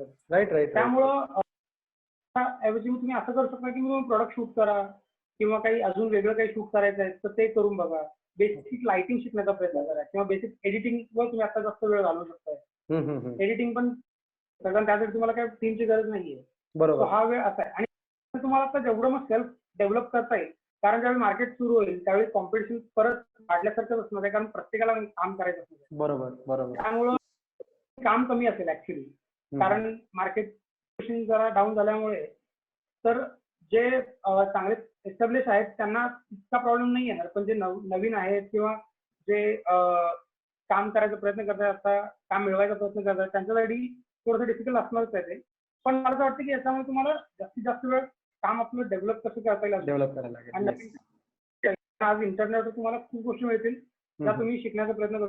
हा टाइम असा आहे की तुमच्याकडे आता काही वेगळं काम नाहीये तो टाइम तुम्ही शिकण्यासाठी आपण देऊ शकतो. Right, right. So definitely patience मी म्हणेन पेशन्स ठेवायला लागतील आपल्याला प्रतीक. आणि लॉकडाऊन नंतर सिच्युएशन वर्षभर तरी थोडीशी क्रिटिकल असेल सगळ्या इंडस्ट्रीला. कारण वेडिंग इंडस्ट्री पण आता आम्हाला असं कळलंय वेडिंग मध्ये की 50-60 जणांच्या वरती आपण गेस्ट लिस्ट नसणार आणि फोटोग्राफर पण लिमिटेड रिस्ट्रिक्ट केलेले आहेत. सो तरी आम्ही पॉझिटिव्हली बघतोय प्रत्येक गोष्टीकडे. आणि जसं ऍज ही सेड की आपल्याला वेळ आहे, नवीन गोष्टी शिका आणि पोर्टफोलिओ चांगला बिल्टअप करा. इथे अजून एक क्वेश्चन आहे कुणालचा. As a beginner portfolio build करण्यासाठी काय सजेशन कराल? कोणते फॅक्टर्स इम्पॉर्टंट आहेत की आपल्या पोर्टफोलिओला काहीतरी वेगळे पण दिसून येईल? Kunal is asking you this. Okay. So बघ बेसिकली काय आहे की एक तर तुम्हाला हे ठरवणं गरजेचं आहे की तुम्हाला कोणत्या पद्धतीची फोटोग्राफी करायची, की तुम्हाला प्रॉडक्ट फोटोग्राफर बनायचं आहे की फॅशन फोटोग्राफर बनायचं आहे किंवा फूड फोटोग्राफर बनायचं आहे. आणि मग ते ज्यावेळी तुम्ही ठरवाल किंवा मग ते जर ठरलेलं असेल तुमचं तर खूप इझी पडेल कारण तुम्हाला पर्टिक्युलर क्लायंट माहिती असतं की तुम्हाला कशा पद्धतीचं काम करायचं आहे आणि मग त्या पद्धतीने तुमचा पोर्टफोलिओ बिल्ड झाला तर तो खूप कन्फ्युजिंग नसणार आहे. त्यामुळे तुम्ही हे डिसाईड करणं थोडंसं गरजेचं असतं की ओके मला जास्त इंटरेस्ट कशामध्ये आहे. ओके. की एखादा फील्ड चूज करा आणि त्याप्रमाणे मग तुम्ही जर पोर्टफोलिओ बिल्ड करत गेला तर तो जास्त इझी पण बसतो कारण इतके व्हरायटीज आहेत आज फोटोग्राफीमध्ये, इतकी मोठी इंडस्ट्री आहे की तुम्ही सगळं एका वेळी कव्हर नाही करू शकत. नाही करू शकत. Right, right. त्यामुळं तुम्ही हे ठरवून जर काम करायला लागला की ओके मला ऍडव्हर्टायझिंग मध्ये जर करायचं आहे तर मग ऍडव्हर्टायझिंग फोटोग्राफी काय पद्धतीची असते किंवा त्यामध्ये कशा गोष्टींचा समावेश आहे आणि तुम्हाला आता कसं होतं की तुमचा एक टार्गेट ऑडियन्स काय हे कळलं ना तर मग पोर्टफोलिओ बनवणं जास्त इझी पडतं. You're right. करणं गरजेचं आहे की तुम्हाला जे विकायचं आहे बेसिकली तेच तुम्हाला दाखवावं लागेल. Right, right, right. करेक्ट आहे, करेक्ट आहे. So Kunal, I think what he said is right की आधी आपलं ट्रॅक ठरून घ्या की तुम्हाला फॅशन मध्ये जायचं आहे, फूड फोटोग्राफीला जायचं आहे का इंडस्ट्रियल व्हॉट एव्हर वेडिंग मध्ये, आणि मग त्यानुसार तुमचा पोर्टफोलिओ बिल्टअप करा. सो ती इंडस्ट्री तुम्हाला टार्गेट करायला जास्त सोपं जाईल. Well said sir. Very interesting. Vikrant विचारतो आपल्याला विजय सरांची काम करण्याची आवडती वेळ सांगा, त्याच वेळेस काम करण्याचा फायदा काय होतो? Okay, great, great. सो माझं एडिटिंग करण्याचा माझा आवडता वेळ आहे की रात्रीचा वेळ. कारण त्यावेळी तुम्ही जास्त फोकस होऊन काम करू शकता कारण डिस्टर्बन्स नसतो आणि एक निवांत तो एक टाइम मिळतो की ज्याच्यामध्ये तुम्ही एकाग्र होऊन काम करू शकता. कारण एडिटिंग असं होतं की तुम्ही जितकं फोकस व्हाल जितकं तुम्ही त्यामध्ये इन्व्हॉल्व्ह व्हाल तेवढं तुम्ही जास्त काहीतरी वेगळं बघत जाल, वेगळं करत जाल. आणि फोटोग्राफीला काही वेळ नाहीये बेसिकली कारण ते ज्यावेळी शूट असेल त्यावेळी तुम्हाला करावंच लागतं. बरोबर. Okay, one more question sir. Photography marketing बद्दल सांगा प्लीज. उमेश तुपारे, आत्ताच जस्ट विजयनी हा प्रश्न म्हणजे आय थिंक आन्सर दिलाय की पोर्टफोलिओ तुमचा स्ट्रॉंग पाहिजे आणि तुमचे रिलेशन त्या एजन्सी बरोबर चांगले बिल्टअप करा, जेणेकरून तुमचा पोर्टफोलिओवरच आहे. आज विजय सरांना आपण इथे बघतोय त्यांच्या फक्त आणि फक्त पोर्टफोलिओमुळे, त्यांच्या स्टाईलमुळे, त्यांच्या एडिटिंग, म्हणजे जे फोटोज आम्ही आता स्टोरीजला किंवा तुम्ही बघितलेले आहेत त्यावरनं आपण सगळे त्यांना बघतोय, भेटतोय. आणि अशीच हीच जी स्टाईल आहे त्यांची एजन्सीजला आवडते. एजन्सीजला काहीतरी वेगळं जेव्हा करायचंय, काहीतरी ड्रीमी करायचंय, तर एजन्सी त्यांना तिथे अप्रोच करते. आता रिसेंटली अजून एक आम्ही त्यांचं काम बघितलं, पीएनजी साठी त्यांनी रिसेंटली एक काम केलं. पुणा गाडगीळ पुण्यातले जे मोठे ज्वेलर्स आहेत त्यांच्यासाठी. तर त्यांनी जुन्या दागिन्यांना म्हणजे जुन्या वस्तूंबरोबर त्यांचे दागिने ब्लेंड केले. एम आय राईट विजय? मी तो कॅम्पेन बघितलाय पूर्ण. त्याचा थॉट असा होता की त्यांच्याकडे जे मोल्ड होते ज्वेलरीचे ते 100 पूर्वीचे वगैरे होते. सो त्यांना ते हिस्टॉरिक दाखवायचं होतं. तर त्यासाठी मग मी सूरज सोबतच आम्ही काम केलं होतं प्रोडक्ट. सो त्या गोष्टी मग तो थॉट होता की त्यांना की हिस्टॉरिकल दाखवायचं. मग त्यासाठी मग काय हिस्टॉरिकल एलिमेंट्स तुम्ही वापरू शकता, तो झोन कसा क्रिएट करू शकता, तो टाइमलाईन कशी दाखवू शकता. सो या गोष्टी. सो शेवटी कम्युनिकेशन आहे आणि त्यांचे जे थॉट आहेत हे त्या एजन्सी बरोबर मॅच होतात. एजन्सीला त्यांचे थॉट आवडतात, त्यामुळे मग या गोष्टी त्यांना सोप्या जातात. डेफिनेटली त्यांचा स्ट्रगल पण आहे, कारण ओव्हर द इयर्स आम्ही त्यांना बघत आलोय काम त्यांचं. पण ती मेहनतीशिवाय तुम्हाला दुसरा पर्याय नाहीये. तुम्हाला हार्डवर्क आहे. हार्डवर्क जेवढं तुम्ही कराल तेवढं तुम्हाला जास्तीत जास्त तिथे फायदा मिळेल. सिद्धेश विचारतोय की do you provide retouching course? तुम्ही रिटचिंग कोर्स घेता का विचारतोय सिद्धेश. हो, ऍक्च्युअली मी वर्कशॉप अरेंज करतो. सो मी कदाचित आता या लॉकडाऊन नंतर त्याचा प्लॅन करतो वर्कशॉपचा. ओके, एक प्लॅन आमच्या बरोबर पण करा. एक प्लॅन आमच्या बरोबर पण करा, चालेल. शूट सिक्रेट बरोबर एक प्लॅन करा वर्कशॉपचा. Yes. So Siddhesh, there is a good news coming up. लवकरच तयार होणार आहे. Anushka Jadhav is asking how to join with agencies. जसं मी सांगितलं ऍक्च्युअली, कारण एजन्सीमध्ये न्यू कमरला जॉईन होणं थोडंसं अजूनही अवघडच आहे. कारण बऱ्याच वेळा काय होतं की एजन्सीजमध्ये फोटोग्राफर्स आधीपासून काम करत असतात, त्यांना ती चेन ब्रेक करणं थोडंसं डिफिकल्ट असतं. पण तुम्ही जर एक्सेप्शनल काम करताय, काहीतरी नवीन क्रिएटिव्ह काम दाखवत असाल, तर बऱ्याच लोकांना पण, बऱ्याच एजन्सीसाठी असं पण असतं की त्यांना नवीन लोकांना पण काम द्यायचा असतो. तो त्यावेळी तुम्ही तिथं नक्कीच तुम्हाला चान्स मिळू शकतो. पण एजन्सीमध्ये अप्रोच करायला बेसिकली काय की तुम्हाला जे क्रिएटिव्ह डिपार्टमेंटमध्ये जे काम करतायत किंवा तुम्हाला एखादा कॉन्टॅक्ट पर्सन असेल तर थोडं इझी पडतं काम कनेक्ट होणं. ओके, थोडा इन्फ्लुएन्स पण असणं जरुरी आहे अनुष्का तुम्हाला तिकडे, की कोणी जर तुमचा फ्रेंड किंवा कोणी जो त्या एजन्सी मध्ये कनेक्टेड आहे. पण शेवटी काम असेल चांगलं तर तुम्ही एंट्री करू शकता. चांगलं काम करा आणि नक्कीच तुम्हाला अपॉर्च्युनिटी मिळेल असं नाही. मी पण याच मताचा आहे, कारण कामच आपलं बोलतं सगळीकडे. आणि जे एजन्सीज पण त्या बघतात. एजन्सी काय, बाकीचे लोक पण जे नॉन एजन्सी, म्हणजे कधी कधी डायरेक्ट क्लायंट पण अप्रोच होतो आपल्याला. So they attracted towards your work only. त्यामुळे जेवढं काम छान ठेवाल, जेवढं तुम्ही स्वतःला इझिली पोर्ट्रेट कराल, म्हणजे इन टर्म्स ऑफ कमर्शियल आणि आर्ट मध्ये, म्हणजे कमर्शियल टर्म्स पण तुमचे एवढे इझी ठेवले गेले, चांगले ठेवले गेले, तर ते लोकांना सोपं जातं काम करणं सगळ्यांना. Okay, I don't know his name. Oppo F1s म्हणतायत की लॉकडाऊन नंतर बिझनेस मध्ये काय वेगळेपणा काय करावा लागेल आणि कस्टमरला अट्रॅक्ट कसं करावं लागेल.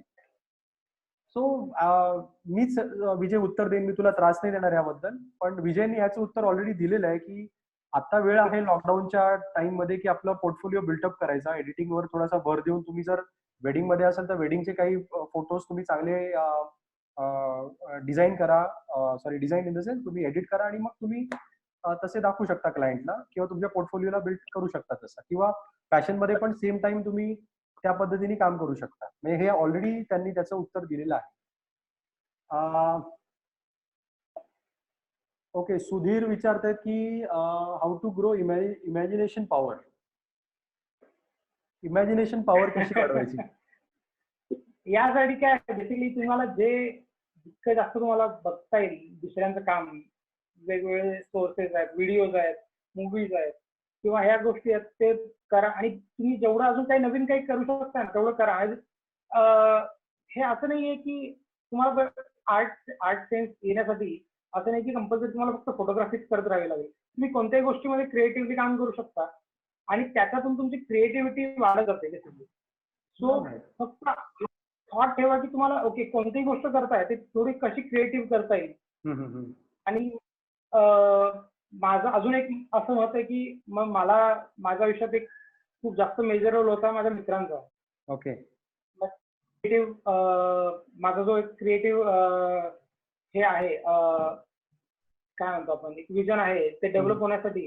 कारण फ्रेंड सर्कलमध्ये बऱ्याच वेगवेगळ्या फील्डच्या आर्ट फील्डचे मित्र आहेत की ज्यांच्यामुळे ना इंटिरियर डिझायनर असतील किंवा ते पेंटिंगवाले असतील किंवा ते अजून कुठल्याही क्षेत्रातले असतील तर त्यांच्यामुळे काय होतं की तुम्ही प्रत्येक वेगवेगळ्या लोकांशी भेटता, त्यांचा पॉईंट ऑफ व्ह्यू जाणून घेता, त्यांच्याकडून काही ना काही शिकायला मिळतं आणि ते तुम्ही कसं इन्फ्युज करता, एकत्र कसं तुम्ही तुमच्या कामामध्ये दाखवता ते खूप जास्त इम्पॉर्टंट आहे.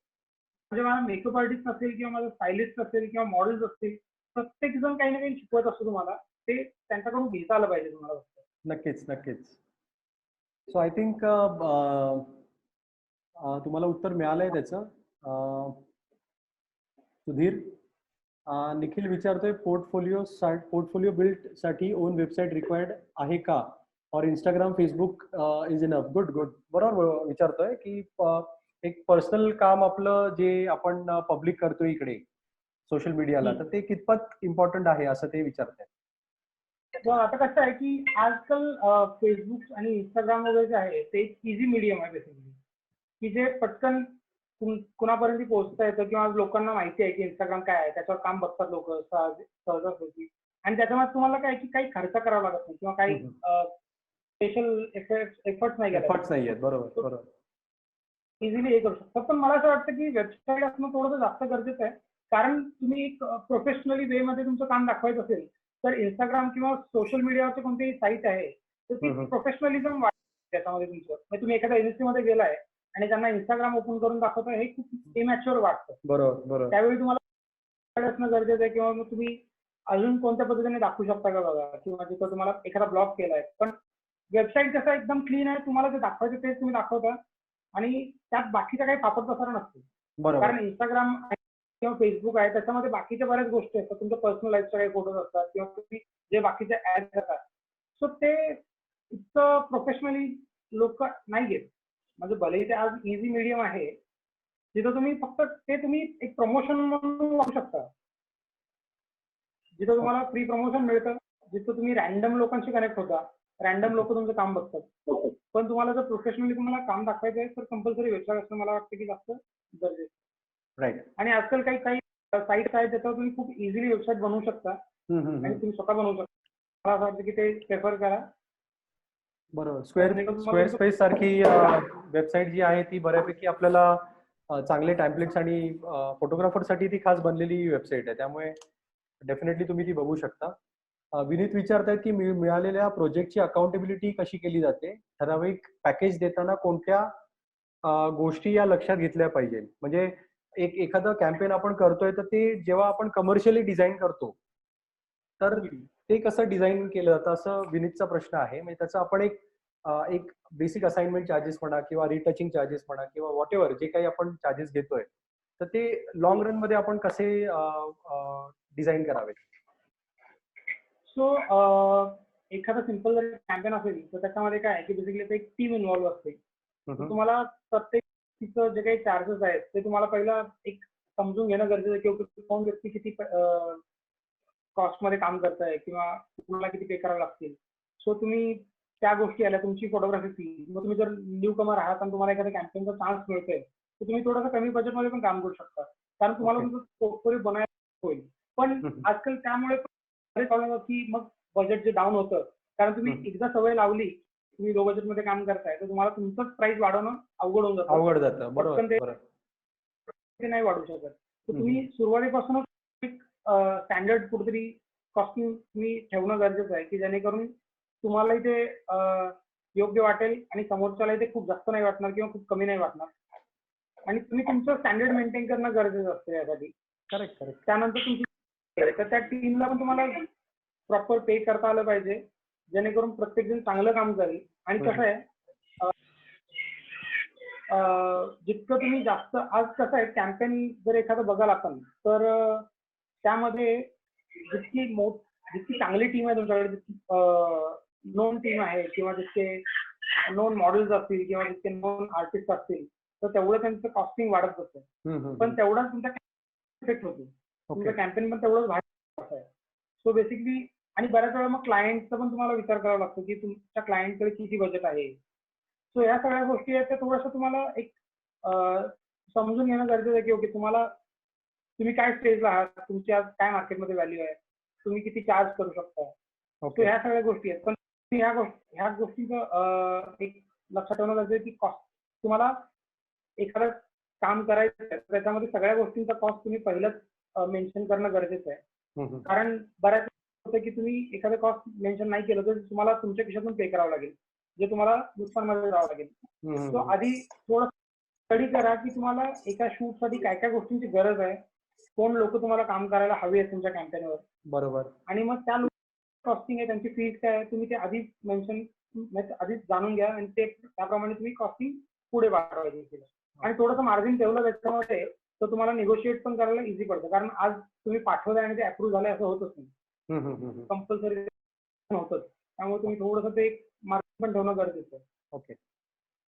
सो आपल्याकडे बरेच जवळजवळ 20 प्रश्न आहेत आणि आपल्याकडे टाइम थोडासा कमी राहील, पण प्रश्न काही संपणार नाहीत आपले. मी 2-3 चांगले क्वेश्चन्स घेईन इकडे फक्त, कारण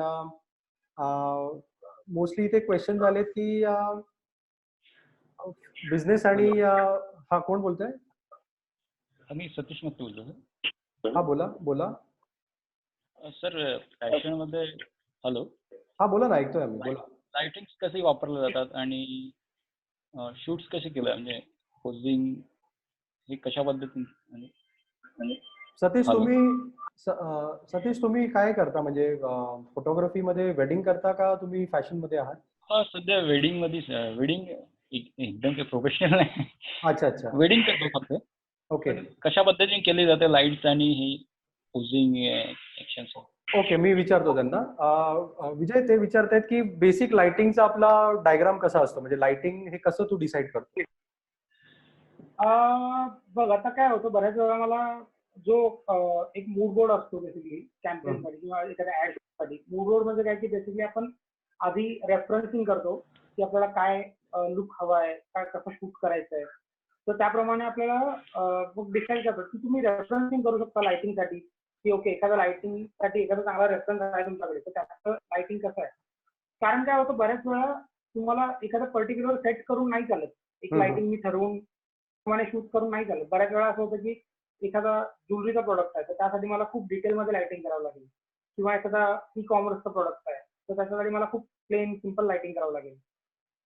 सो ह्या गोष्टी ज्या आहेत त्या तुम्हाला त्या शूटच्या बेसवर डिसाईड करावं लागतात की तुम्हाला काय दाखवायचं आहे आणि कसं एक्झिक्यूट करायचं आहे कॅम्पेन. पण बऱ्याच वेळा असं आहे की तुम्ही थोडंसं स्टडी करू शकता की ओके, मला लाइटिंग आणि बेसिक, आता बघ तू बघशील तर पोर्ट्रेट फोटोग्राफीसाठी जी बेसिक लाइटिंग वापरली जाते तीच तुम्ही ब्युटी फोटोग्राफीसाठी पण वापरू शकता. फक्त काय होतं की फॅशन मध्ये तिथं मॉडेल्स असतात, तिथं मेकअप आर्टिस्ट असतात, स्टायलिस्ट असतात, त्यामुळे ते काम खूप वेगळं होतं. तुम्ही लाइटिंग जर बघाल युजली तर खूप जास्त असं काही भारी किंवा खूप काही वेगळं नसतं. नॉर्मल पोर्ट्रेट फोटोग्राफी आणि फॅशन मध्ये किंवा ऍडव्हर्टायझिंग तेच लाईट ते कसे वेगळ्या पद्धतीने वापरले जातात आणि त्याचा इफेक्ट काय तुम्ही वेगळा दाखवू शकता हे. त्यामुळे आज जर बघू आपण तर खूप रेअरली खूप हायफाय इक्विपमेंट आपण जर वापरतो किंवा पारा म्हण किंवा अजून काही ब्राऊन कलर लाईट्स वगैरे आहेत किंवा असं आहे, तर ते डिपेंड करतं की तुम्हाला त्याची गरज आहे का. कारण तेवढं जर हाय क्वालिटी काम प्रोड्यूस होत आहे तर तुम्हाला त्याची गरज पडेल कदाचित.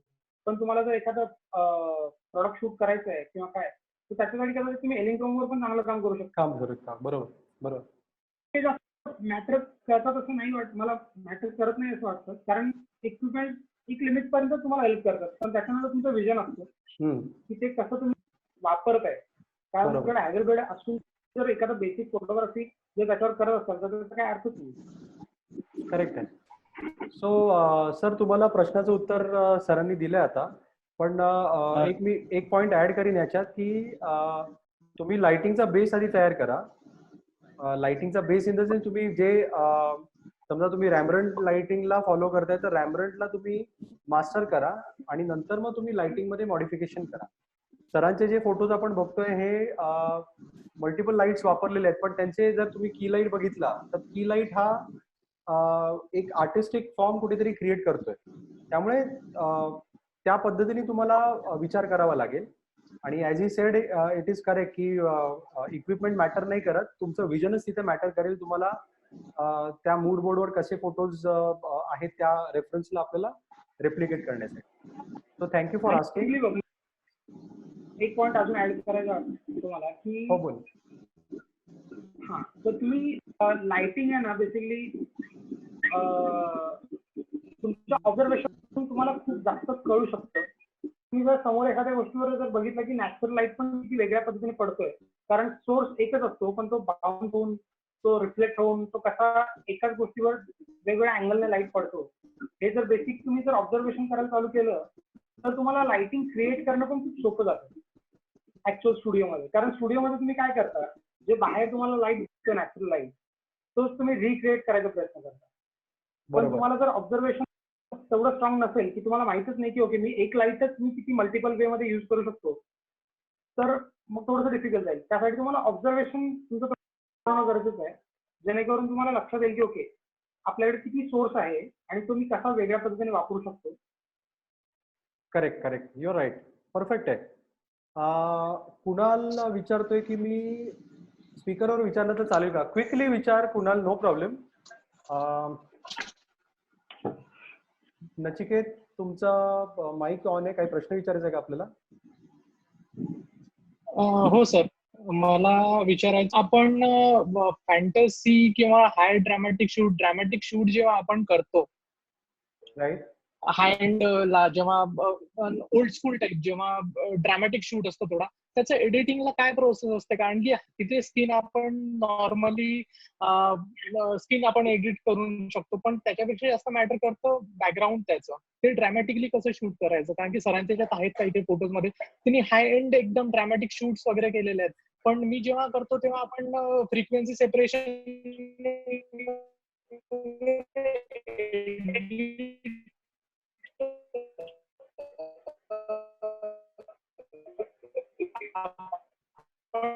आवाज ब्रेक होतोय नचिकेत आपला.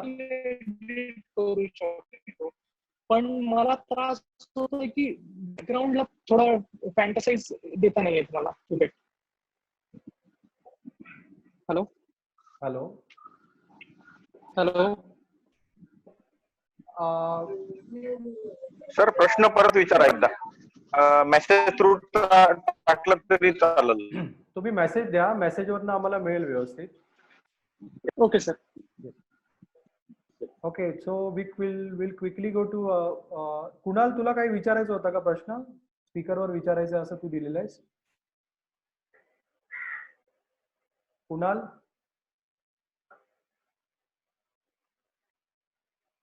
ओके, मी पुढच्या प्रश्नाकडे जातो.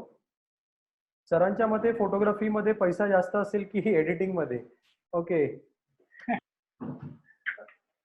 आपण बघ ऍक्च्युली काय होतं, शेवटी तुम्ही काय लेवलचं काम करता ना त्याच्यावर डिपेंड करतं. कारण काही हाय एंड रिटचर आहेत जे बऱ्याच फोटोग्राफरपेक्षा जास्त पैसा मिळतात. बरोबर आणि जे फोटोग्राफर जास्त पैसा मिळतात. सो कामावर डिपेंड आहे. तुम्ही जर तेवढ्या चांगल्या क्वालिटीचं काम करत असेल तर पैसा दोन्हीमध्ये पण आहे. Okay, Nachiket sir, are you the best photographer आहे? ओके सर, इथे संतोष म्हणतोय, Vijay sir you are a best photographer, fashion photographer as well as editor. Can you share some tricks how to edit original image and edited image? Unfortunately आपल्याला दाखवता येणार नाही कारण screen विजयची share करता येणार नाही. त्याच्या ऑफिसमध्ये त्याचा लॅपटॉप आहे आणि तो लॉकडाऊन असल्यामुळे त्याला ते शेअर करता येणार नाही. पण डेफिनेटली इन फ्युचर जसं तो म्हणाला की आपण एक वर्कशॉपचा प्लॅन लॉकडाऊन उठल्यावर करणार आहोत आणि मोस्ट प्रॉब्ली तो शूट सिक्रेटला जर चान्स मिळाला तर शूट सिक्रेटच ते कंडक्ट करेल. सो तुम्ही फक्त टच मध्ये राहा. आम्ही डेफिनेटली तुम्हाला यावर जास्त लाईट करण्याचा प्रयत्न करू. तुष विचारतायत की what is the best location for fashion photography, indoor outdoor?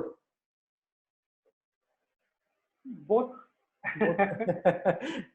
That's right, that's right. कॉन्सेप्टवर डिपेंड करतं तुम्हाला काय शूट करायचं आहे. बरोबर.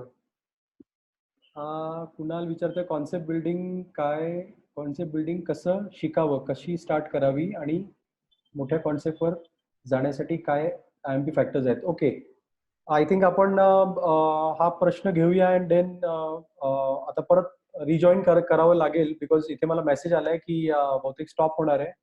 सो तुम्ही जस्ट थांबा सगळे तसेच बिकॉज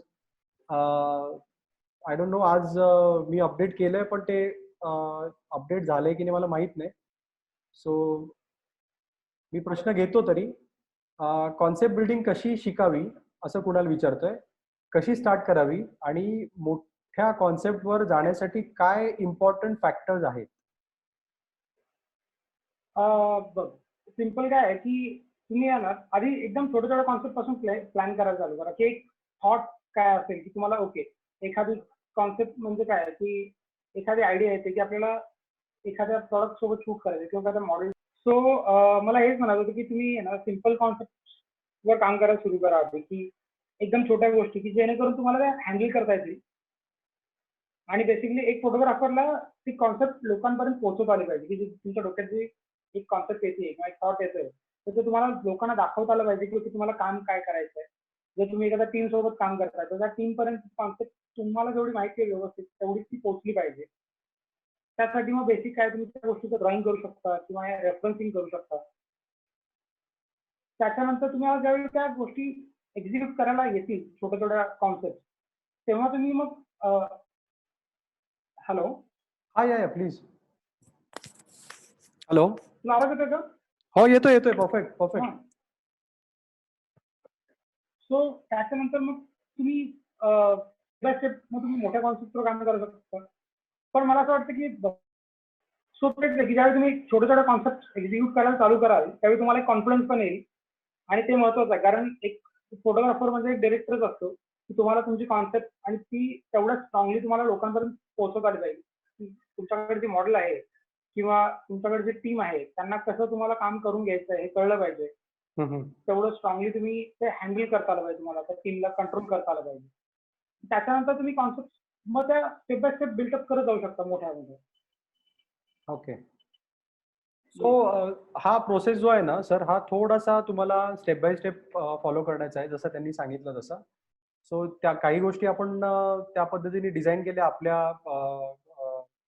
म्हणजे कॉन्सेप्ट डिझाईनसाठी आपण त्या पद्धतीने गेलो तर ऑटोमॅटिकली तुम्हाला म्हणजे फर्स्ट प्रोजेक्टला नाही होणार पण सेकंड थर्ड फोर्थ प्रोजेक्टला तुम्ही एक तो वर्कफ्लो तुमचा डिझाईन करू शकाल. ओके. सो इथे मला एक प्रश्न विचारायचा आहे की आज मी विजयकडनं काही इन्स्पिरेशन घेतलंय. मला विजयचे शॉर्ट्स आवडत आहेत. बाकीच्या जवळजवळ 40 लोक आपण आता होतो इथे. 40 लोकांना विजयचं काम आवडतंय. पण विजयला कुठला आर्टिस्ट आवडतो? विजयचा एक चांगला इन्फ्लुएन्सर कोण आहे की जो म्हणजे विजय ज्याच्यापासून इन्स्पायर झालाय आणि जसं तू म्हटलास की मी फॅशन पिक्चर बघितला आणि फॅशन फिल्म पासून मी इन्स्पिरेशन घेतलं. पण हे रिअल लाईफ झालं. पण एक एक आपल्या आर्ट फॉर्म मध्ये तुझा इन्स्पिरेशन कोण आहे?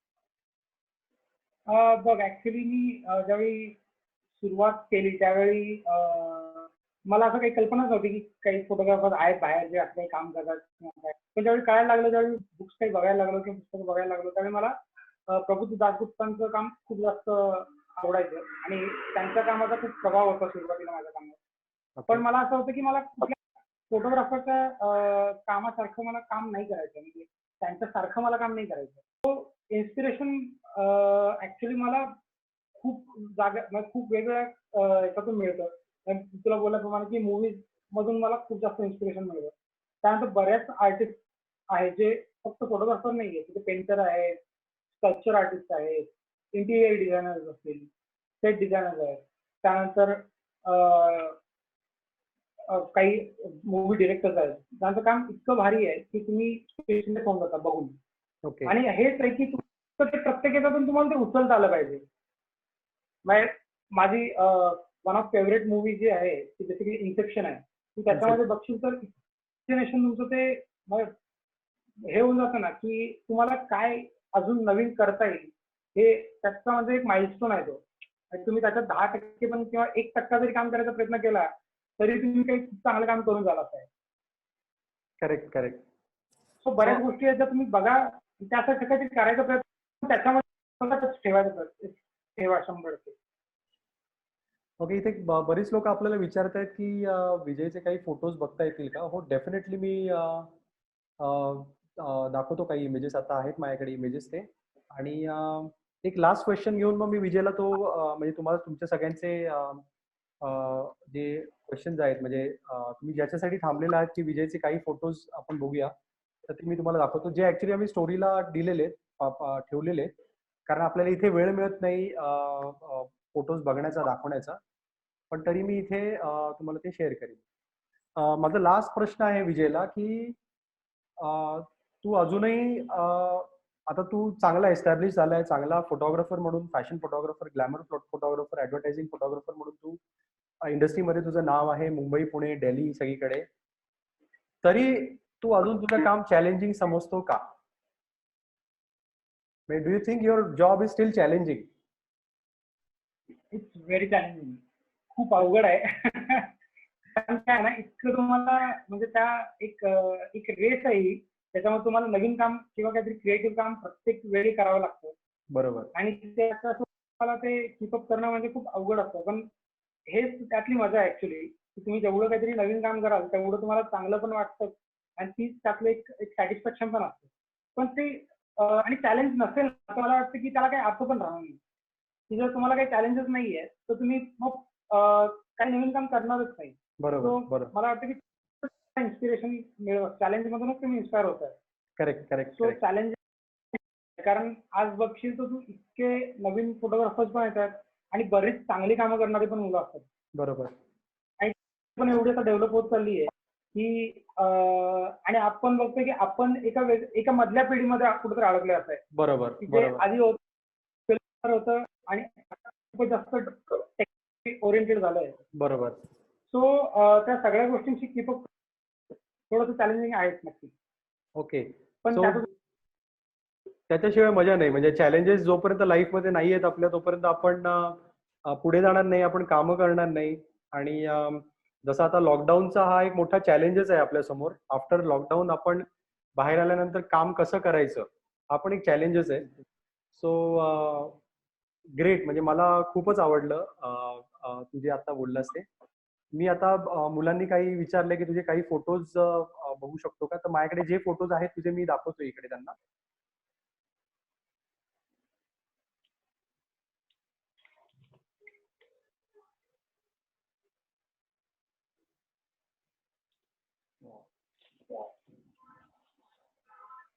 दिस is one of my favourite campaign. जबरदस्त झालेला. इतके सुंदर इमेजेस, इतकं छान. म्हणजे तो सिल्क किंवा म्हणजे right from the fabric to editing इतकं सुंदर पद्धतीने सगळं ब्लेंड केलं गेलंय. इनफॅक्ट जसं मगाशी विजय म्हणाला की हे बॅकड्रॉप्स पण त्यांनी वेगवेगळ्या स्टाईलनी डिझाईन केलेत. म्हणजे वेगवेगळे एलिमेंट्स आणून तिथे डिझाईन केलेत. So it could be a real tree also. It could be a real बॅकग्राऊंडला जो डोंगर दिसतोय हा मे बी रिअल पण असू शकतो. पण तो जो ब्लेंड केलाय हा खूपच सुंदर केला गेलाय तिथे. And this is my favourite image. हा जो आहे यात कलरचा त्यांनी जो पॅलेटिंग केलाय, कलर पॅलेटिंग जे केलेलं आहे म्हणजे तो एक बेसिक पेस्टल कलर आहे. एक कलरची शेड आपण जी बघतो मॉडेलवर पण लक्ष जाते, ज्वेलरीवर पण लक्ष जाते, तिच्या ओव्हरऑल गेटअपवर. म्हणजे या पायातल्या अलतापासून ते तिच्या कपाळावरच्या बिंदीपर्यंत आपल्याला पूर्णपणे लक्ष जातं. सो थॉट डिझाईन असे होतात. थॉट डिझाईन जेव्हा ऍक्च्युअल थॉट येतो म्हणजे एखादं स्वप्न पडतं आपल्याला आणि ते रियालिटीमध्ये कसं येते हे आपल्याला इथे या पिक्चर्स वरनं दिसेल की त्यांनी जे काही बघितलेलं आहे ते त्यांनी त्या कॅनव्हासवर आणलंय. So hats off. Really amazing. Even this one is so amazing picture. ह्यात जे काही मॅनिप्युलेशन आहे, जो काही थॉट आहे, it is out of the world.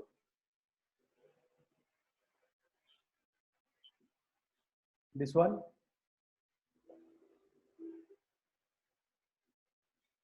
So मित्रांनो, आता तुम्ही बघितलं सगळ्यांनी की, वन सेकंड, मी हे करतो इथे परत.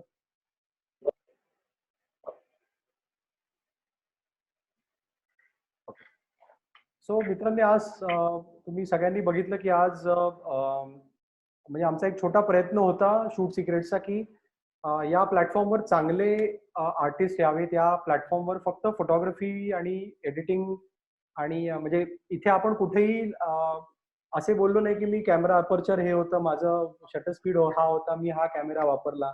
पण इथे आर्टिस्ट जो आहे, आर्टिस्टचा जो म्हणजे त्याची जी भावना आहे इथे प्रेझेंट करायला आम्हाला जास्त आवडेल किंवा आवडतं.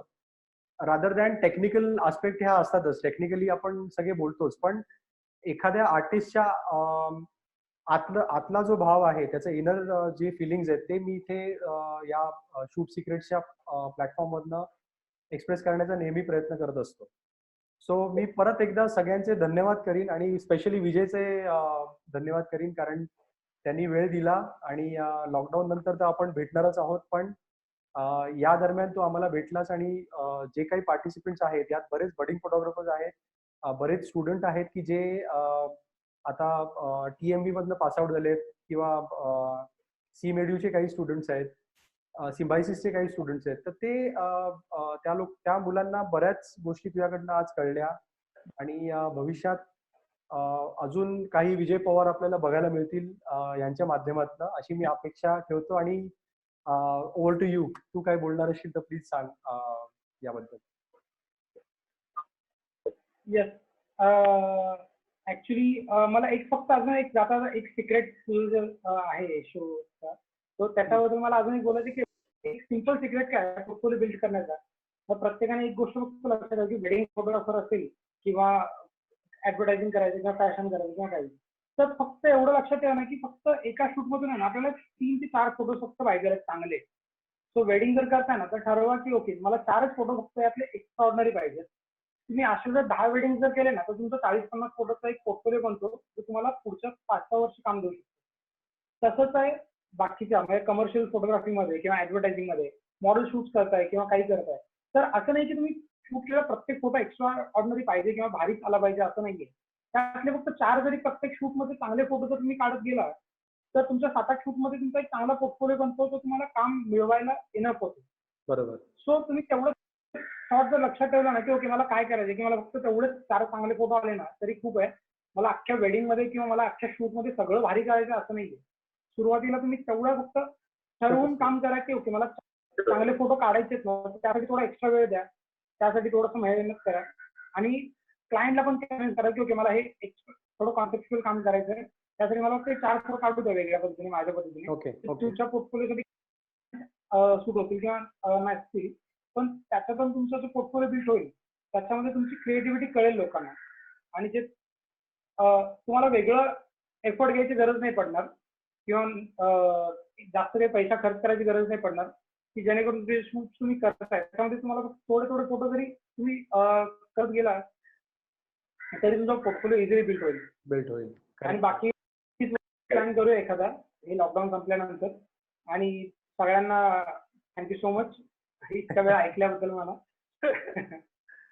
Thanks to you. आणि शूट सिक्रेट परत एकदा धन्यवाद म्हणतोय तुला आणि बाकीच्या सगळ्या पार्टिसिपेंट्स कडनं परत एकदा धन्यवाद. आणि आपण लवकरच भेटू, एक छोट्या वर्कशॉप किंवा एक काहीतरी आपण अरेंज करू. असं एक बेसिक 1 डे रिटचिंग कोर्स मी डिझाईन करीन. सो त्यात आपण डेफिनेटली इंटरॅक्शन करू सगळ्यांशी परत.